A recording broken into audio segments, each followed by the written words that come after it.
Welcome to Matters Financial and Geopolitical from the Frontier. Thank you for stopping by. Let me start off with two links to some videos we took down in the Savo West. It's a 5-hour drive from here in Nairobi to the destination.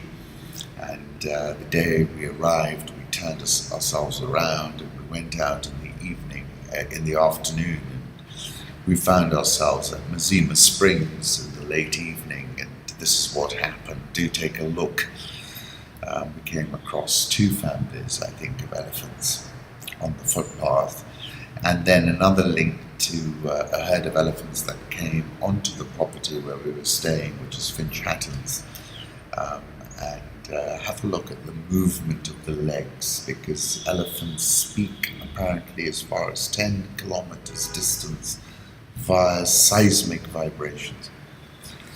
I had a most stimulating discussion yesterday. I'd like to thank Charlie Robertson and Yvonne Mahanga of Renaissance Capital for convening a very interesting panel that included the CEO of the Stock Exchange, the CEO of Barclays Kenya, the CEO of Kenol Kobel, myself, talking about the Kenyan economy, and I'll put up a few photographs from that event. Macro thoughts: 10 years of iPhones has made Apple the world's #1 company. And you can see how Bitcoin continues to extend losses following the diamond critique that you can't have a business where people can invent a currency out of thin air. We're now trading just around the 3,900 level, but remember when I recommended the trade, it was below 1,000. Home thoughts, this photograph caught my attention, how Anna Nicole Smith's billionaire in-laws secretly lobbied the courts. The power of the dead is that we think they see us all the time. The dead have a presence. Is there a level of energy composed solely of the dead? They are also in the ground, of course, asleep and crumbling. Perhaps we are what they dream. Don DeLillo. Talent is more erotic when it's wasted, he says. Political reflections: Schumer and Pelosi announce deal with Trump to protect young immigrants, will include border security but no wall. Ryan Lisa, who writes for The New Yorker, says a lot of heads are going to be exploding over this Chuck and Nancy statement. So this is the second time Trump has done a deal with the Democrats. And I think it's quite a subtle political strategy. It's certainly wrong-footed his own party. And also, I think it builds him a bit of a buffer protection against Robert Mueller at some point, particularly if the Democrats feel that they can get things done with him. They might not be so keen on lobbing him out of there. White House rejects supremacist label. No one has done more than Trump to prove white people are not superior. It's irresistible. Interesting piece in the New York Times, RT Sputnik and Russia's new theory of war. How the Kremlin built one of the most powerful information weapons of the 21st century and why it may be impossible to stop. Michael Vickers described in an interview in June with NBC News as the political equivalent of 9/11. President Putin ordered an influence campaign in 2016 aimed at the US presidential election. The authors wrote, Russia's goal was to undermine public faith in the US democratic process, denigrate Secretary Clinton, harm her electability and potential presidency. According to the report, Putin and the Russian government developed a clear preference for President-elect Trump. The intelligence assessment details some cloak and dagger activities like the murky web of Russian, if not directly, government-affiliated or financed hackers who infiltrated voting systems and stole gigabytes worth of email and other documents. When I asked Dmitry Peskov what Putin meant by RT's mission to break the monopoly of Anglo-Saxon global information streams. He went into something of a dissertation, speaking in English with obvious relish and little room for interjections. The whole trend of global media was set by Anglo-Saxons, he began. It's like the first conveyor belt. It was created by Mr. Ford in the United States. It wasn't, but Ford was the first major manufacturer to use the technology on a grand scale. But now, he went on, the conveyor line is not only working in GM, in Ford, it's also working in Citroën, in Renault, in Mercedes-Benz, in Toyota, everywhere in the world. What was making the whole story successful, he said, is a tectonic change of the global system that all of a sudden started to develop 10 years ago. Beppe Grillo, who I quote frequently, spoke about this as well. And again, I'll go back to the 5th of December when I said in the conclusion to an article I was writing, I said, Putin has proved himself an information master, and his adversaries are his information victims.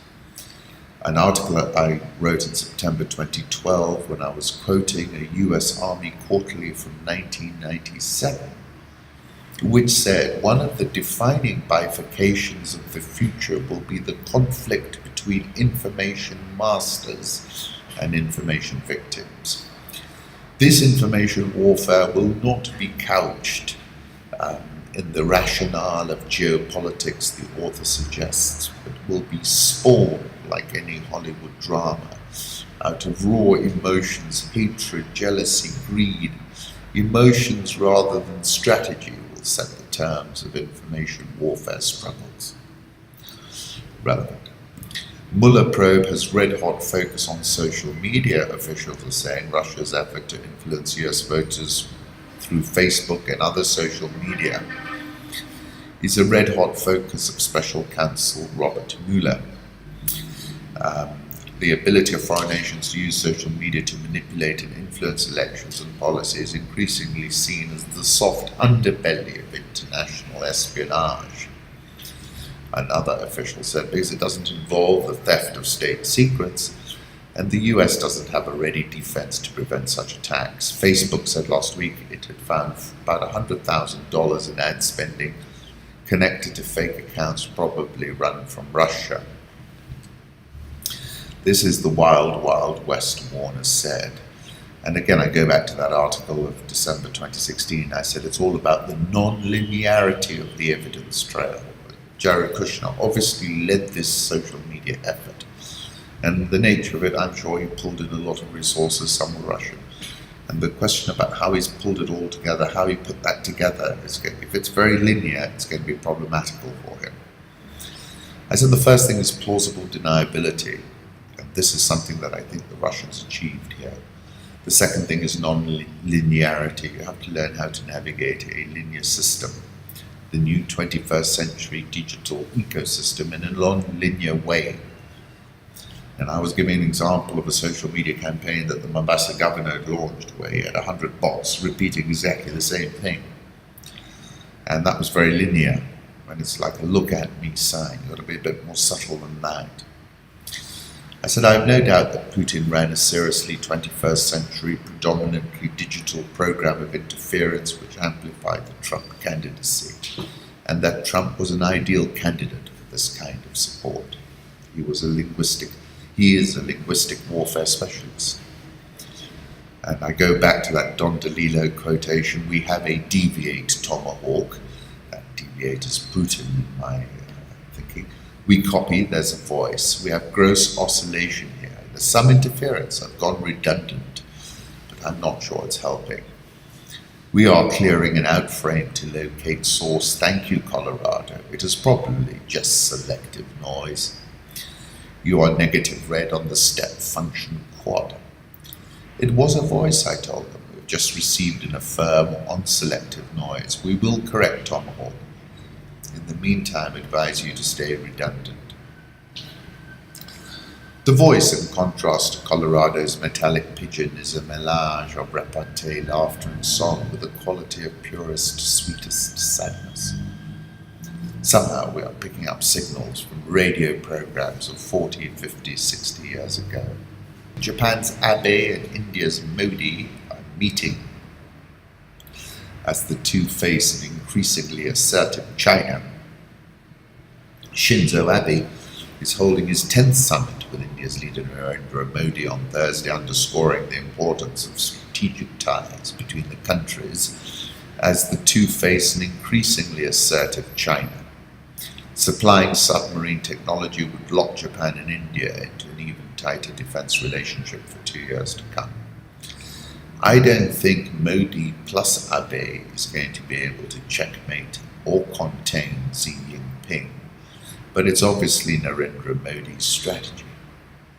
And I wrote at the end of August about how I thought Xi Jinping was goading Narendra Modi, who I said would have been ill-advised to take on the Chinaman in that remote plateau. Xi Jinping's One Belt, One Road program binds the world to Beijing because all the roads and railways have only but one destination, and that's China. And I was speaking about China's advances and saying, they've largely established control over the South China Sea. And that really it's been a mind-boggling geopolitical advance, any which way you care to cut it. Advanced in Pakistan, so they've surrounded India, as it were, where they've leased the Gwadar port, Sri Lanka, where they've got the Hambantota port, they've opened a military facility in Djibouti, and so when you take all of this together, you can see that far from being contained, the Chinese are making significant moves. India is poised to become the first nation to import Japan's Shinkansen bullet trains. Saudi Arabia wants to rule the Persian Gulf, and the United Arab Emirates wants to rule Riyadh indirectly, at least. Fair point. Treasury Secretary Steve Mnuchin, who's worth $300 million, requested the use of a government jet for his European honeymoon. Tale of two sterlings, which is cable, dollar versus sterling, and euro versus sterling. That's from David Inglis. Currency markets, the euro dollar is at 118.97, dollar index 92.40, Japanese yen 110.43, Swiss franc 0.9655, the pound 132.20. The Australian dollar, which had strong employment numbers, 0.8802, 0.80002, India rupee 64.085, South Korean won 1132.71, Brazilian real 313.57, Egyptian pound 17.6720, South African rand 13.144. Triple Leverage, whose charts I like, has tweeted the US dollar channel looking great, and that's currently at 92.40, and we're seeing a bit of recovery, but really to get excited we need to regain 93.50. But on balance, I'm beginning to think that Trump has pulled off some interesting moves that were not priced into the market, which shows that he does have an ability to navigate as opposed to none whatsoever. And I think a lot is baked into the price. Euro dollar, we had a steep fall after running above 120 for the second time, if not the third. We're now at 119.01. Commodity markets, oil, important breakout, says Alexander YF.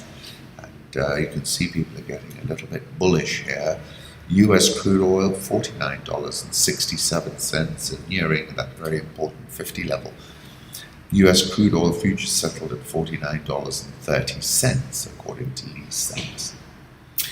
OPEC plays to the base. This is Bloomberg Gadfly, interesting article. Took me back to something I wrote in May when I said the OPEC go-go days of Sheikh Yamani, his prayer beads and Delphic pronouncements belong to yesteryear.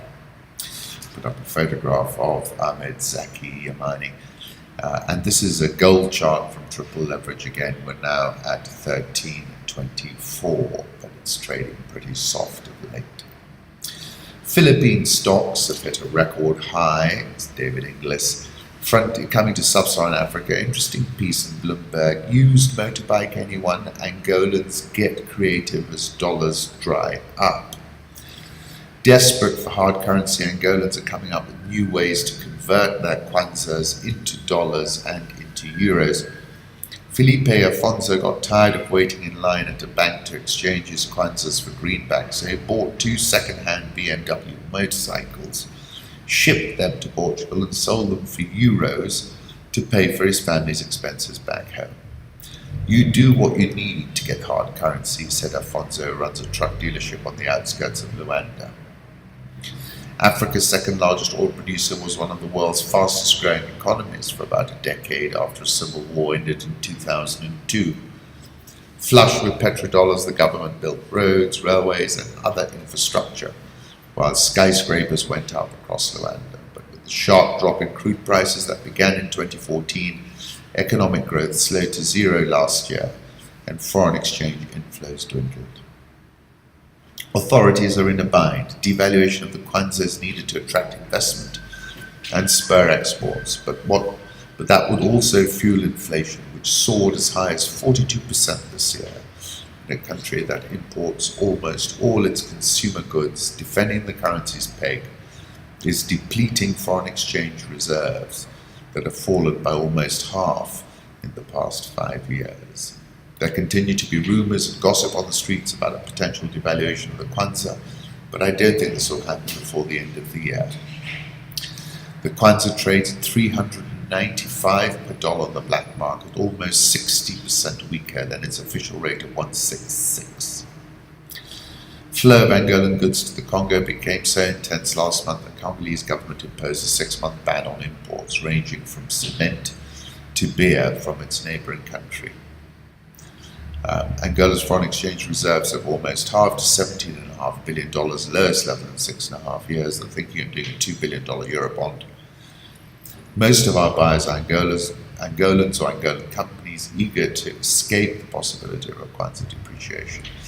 I wrote about this a while back when I said reserves have been depleted from Abuja to Riyadh, from Luanda to Caracas, and in all the oil-producing capitals in the world. That was in May, and they just kicked the can down the road, I'm afraid. Radical economic transformation is just a code for theft. That's Rupert on the sidelines of Richemont's annual general meeting in Geneva. That's what's happening there. They're raiding the state's coffers, and it's public knowledge. When all those leaks came out, all those emails, you can't deny stuff. Nobody's ever denied the veracity of the Gupta leaks. And I was talking about South Africa and Nigeria bouncing off the bottom. I said both countries have bounced off the bottom, but it's the sustainability is in question. And I was saying Nigeria needs a single FX policy and South Africa needs more policy certainty. Streaks of light cutting through mountains as the sun goes to bed. That's Cape Town 2016. Truth Slinger. South African all shares up 10.86% so far this year. Dollar rand 13.1444. Egyptian pound 17.6720. It's found an equilibrium level, I think, here. Nigerian all share up 31.96% this year. Ghana Stock Exchange up 37.8% so far this year. Both have come a little bit off their highs of late. Nyeri MP Gujiri Wambugu files a petition before the JSC seeking the removal of the Chief Justice David Maraga from office, whom he's accusing of having attempted a coup for purposes of regime change. So you can see both sides are taking extreme positions. The opposition is refusing to accept the IEBC and the election date is currently constituted. I think they'd lose an election, and therefore it's going to be a strategy of tension where they try and degrade and downgrade any election. It's a little bit tricky. Because of the repeat election, people don't want to spend their money. We're not expecting a recovery until maybe in December. This is in Reuters. Safaricom said it lost $3 to $4 million in revenue from its mobile financial services business M-Pesa during last month's vote. East African breweries said business slowed over elections but declined to give details. Retail sector was also hit. Customers had stuck to buying basics like bread, milk and sugar where the margins were thinnest. Transport sector lost money despite a rush of voters travelling to their home villages. As other fearful citizens stayed home, fuel consumption in August declined by 10 to 12% compared to July 2017 due to the slowdown. That's CAPSA. Demand for cement estimated by industry executives at 500,000 tonnes a month dropped by 15% in the weeks around August 8th. Said Pradeep, a lot of the construction sites were closed in the retail distribution chain. Stockists were not keeping any more stock. In the port city of Mombasa, a regional gateway, cargo leaving the port dropped to 70% of normal levels during election week. This we all knew, and now the rest of the year is pretty much a write-off, I'm afraid. It was an absolute pleasure to speak with and interview the new Kengen CEO, Rebecca Miano, yesterday. And we'll publish that interview later today. It's very interesting. We spoke about many things, glass ceiling, of course. She's been there 24 years, so she's got a lot of experience. I asked her which woman she most admired, and she said Sheryl Sandberg, Facebook. KQI's New York in debut direct flight, so I'd like to get on that one. I did an interview ahead of a Kenya mining forum to be held later this year. I was saying, talking about Kenya and where it stood in this mining sector. I said Kenya's free market credentials give it a unique opportunity to crowd international and domestic investors in. And I said I expect liftoff in this sector over the next 5 to 10 years. If you've got time, do take a look at that interview in full. The shilling remains below 103 and firm. Nairobi all shares up 23.12% so far this year, but fell 1.55% yesterday. The NSE 20 is up 19.43% this year and fell 1.15% yesterday. Once again, thank you for stopping by, for which I'm deeply grateful.